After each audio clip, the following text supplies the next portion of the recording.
வணக்கம். இது நியூஸ் 18 தமிழ்நாடு செய்திகளை தொகுத்து வழங்குவதற்காக நான் பாலவேல் சக்கரவர்த்தி. செய்திகளை விரிவாக பார்ப்பதற்கு முன்னர் முதலில் தலைப்புச் செய்திகளை பார்க்கலாம்.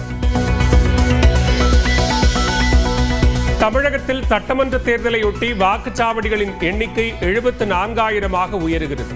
ஏற்கனவே 68,000 வாக்குச்சாவடிகள் உள்ள நிலையில் புதிதாக 6,000 வாக்குச்சாவடிகள் உருவாக்கம்.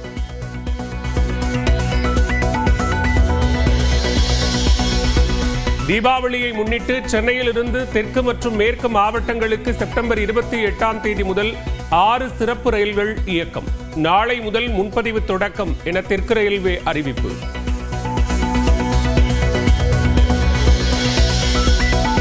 தமிழ்நாடு பிரான்சின் வால்டிலாயர் மாகாணம் இடையே கலாச்சார மேம்பாட்டிற்கான புரிந்துணர்வு ஒப்பந்தம் முதலமைச்சர் மு க ஸ்டாலின் முன்னிலையில் கையெழுத்தானது.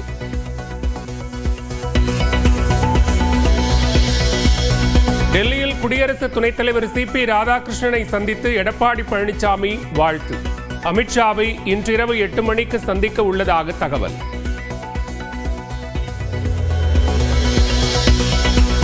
ஆட்சியை காப்பாற்றியது பாஜக இல்லை, 122 அதிமுக MLAக்கள். எடப்பாடி பழனிசாமிக்கு TTV தினகரன் பதிலடி. EPSன் சுற்றுப்பயணத்தில் எதிர்பார்த்ததை விட பிரம்மாண்டமாக கூட்டம் கூடுவதாக அண்ணாமலை பேச்சு. அக்டோபர் முதல் வாரம் நயினார் நாகேந்திரன் பரப்புரையை தொடங்க உள்ளதாகவும் தகவல். தலைவர் பதவிக்காலம் முடிந்த நிலையில் அன்புமணி மாமல்லபுரத்தில் கூட்டிய பொதுக்குழு கூட்டம் செல்லாது. பாமக தலைமை அலுவலக முகவரியை மாற்றி மோசடி செய்திருப்பதாகவும் GK மணி குற்றச்சாட்டு. சேலம் விழாவில் அரசு திட்டங்களை ஒற்றுமையுடன் பாராட்டிய பாமக MLAக்கள் சதாசிவம் மற்றும் அருள். இதே ஒற்றுமையோடு இருக்க வேண்டும் என அன்புமணி மற்றும் ராமதாஸ் ஆதரவு MLAக்கள் இருவருக்கும் உதயநிதி வேண்டுகோள். சனிக்கிழமைகளில் 3 மாவட்டங்களுக்கு பதில் 2 மாவட்டங்களுக்கு செல்ல விஜய் திட்டம். கூட்டம் காரணமாக பரப்புரை தாமதமாவதை தவிர்க்கும் வகையில் முடிவு.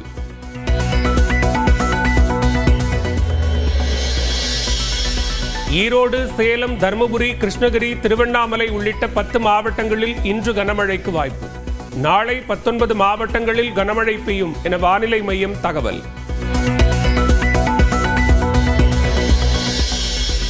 ஸ்ரீவைகுண்டம் அருகே நயினார் நாகேந்திரனின் மகன் கல் குவாரி அமைக்க எதிர்ப்பு. தொல்லியல் தலங்கள் பாதிக்கப்படும் என கிராம மக்கள் குற்றச்சாட்டு. திருச்சியில் 10 கிலோ தங்கம் கொள்ளையடிக்கப்பட்ட வழக்கில் பவாரியா கொள்ளையர்களுக்கு தொடர்பு என தகவல். ராஜஸ்தானைச் சேர்ந்த 3 பேரை பிடித்து விசாரித்து வரும் தனிப்படை போலீசார். கரூரில் நாளை முதலமைச்சர் பங்கேற்கும் திமுக முப்பெரும் விழா. பிரம்மாண்ட மேடையுடன் விழா ஏற்பாடுகள் தீவிரம்.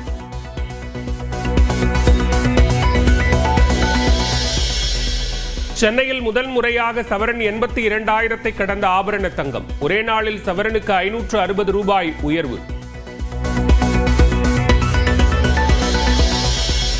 கடலூர் மாவட்டம் வேப்பூர் அரசு பள்ளியில் வகுப்பறைக்குள் புகுந்து பயிற்சி ஆசிரியர்கள் மீது தாக்குதல். மாணவர்களிடம் காவலர்கள் விசாரணை.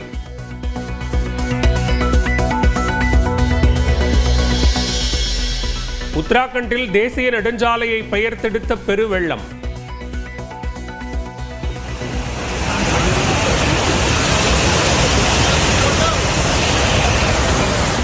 லாரி, கார்கள் மூழ்கியதில் வெள்ளத்தில் சிக்கிய 3 பேர் பத்திரமாக மீட்பு.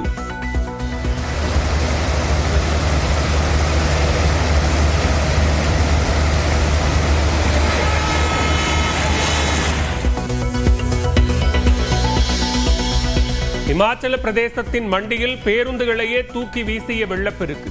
நிலச்சரிவில் 3 பேர் உயிரிழந்த நிலையில் மீட்புப் பணிகள் தீவிரம்.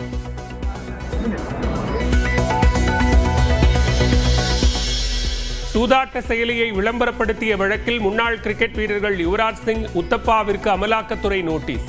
செப்டம்பர் 22 மற்றும் 23ஆம் தேதி விசாரணைக்கு ஆஜராக உத்தரவு.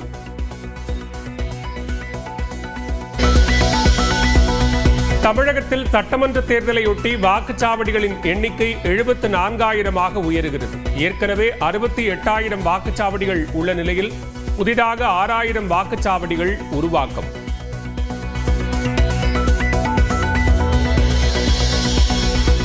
தீபாவளியை முன்னிட்டு சென்னையிலிருந்து தெற்கு மற்றும் மேற்கு மாவட்டங்களுக்கு செப்டம்பர் 28ஆம் தேதி முதல் 6 சிறப்பு ரயில்கள் இயக்கம். நாளை முதல் முன்பதிவு தொடக்கம் என தெற்கு ரயில்வே அறிவிப்பு.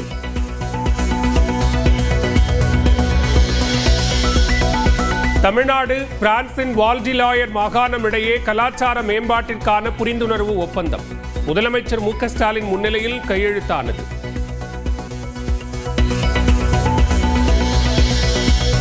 டெல்லியில் குடியரசு துணைத் தலைவர் சி.பி. ராதாகிருஷ்ணனை சந்தித்து எடப்பாடி பழனிசாமி வாழ்த்து. அமித்ஷாவை இன்றிரவு 8 மணிக்கு சந்திக்க உள்ளதாக தகவல்.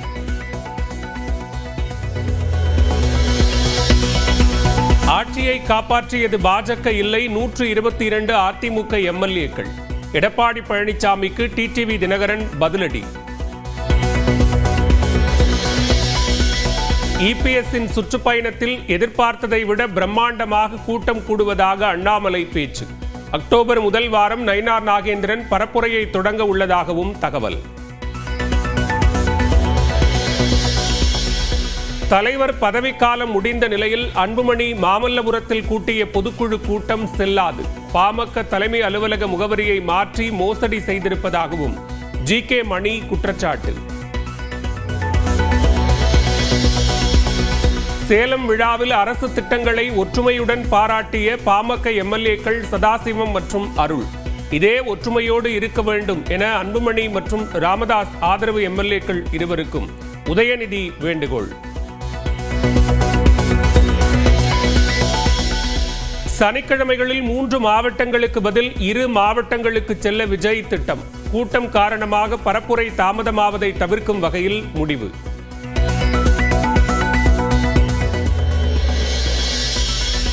ஈரோடு, சேலம், தருமபுரி, கிருஷ்ணகிரி, திருவண்ணாமலை உள்ளிட்ட 10 மாவட்டங்களில் இன்று கனமழைக்கு வாய்ப்பு.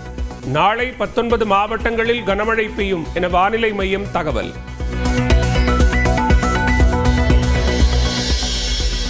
ஸ்ரீவைகுண்டம் அருகே நயினார் நாகேந்திரனின் மகன் கல் குவாரி அமைக்க எதிர்ப்பு.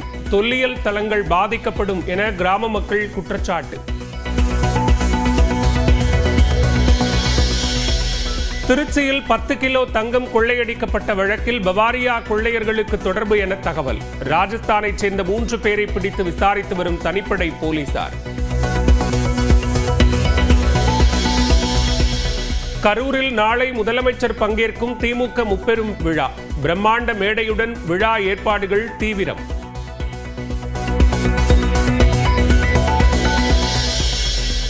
சென்னையில் முதல் முறையாக சவரன் 82,000 கடந்த ஆபரண தங்கம். ஒரே நாளில் சவரனுக்கு 560 ரூபாய் உயர்வு. கடலூர் மாவட்டம் வேப்பூர் அரசு பள்ளியில் வகுப்பறைக்குள் புகுந்து பயிற்சி ஆசிரியர்கள் மீது தாக்குதல். மாணவர்களிடம் காவலர்கள் விசாரணை.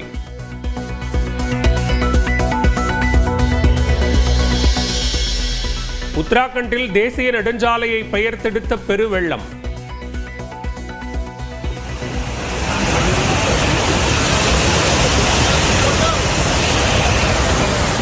லாரி, கார்கள் மூழ்கியதில் வெள்ளத்தில் சிக்கிய 3 பேர் பத்திரமாக மீட்பு.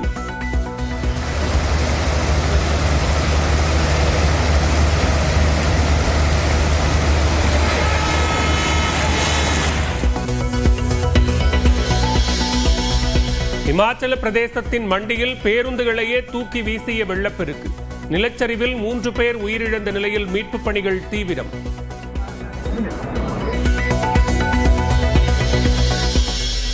சூதாட்ட செயலியை விளம்பரப்படுத்திய வழக்கில் முன்னாள் கிரிக்கெட் வீரர்கள் யுவராஜ் சிங், உத்தப்பாவிற்கு அமலாக்கத்துறை நோட்டீஸ். செப்டம்பர் 22 மற்றும் 23ஆம் தேதி விசாரணைக்கு ஆஜராக உத்தரவு.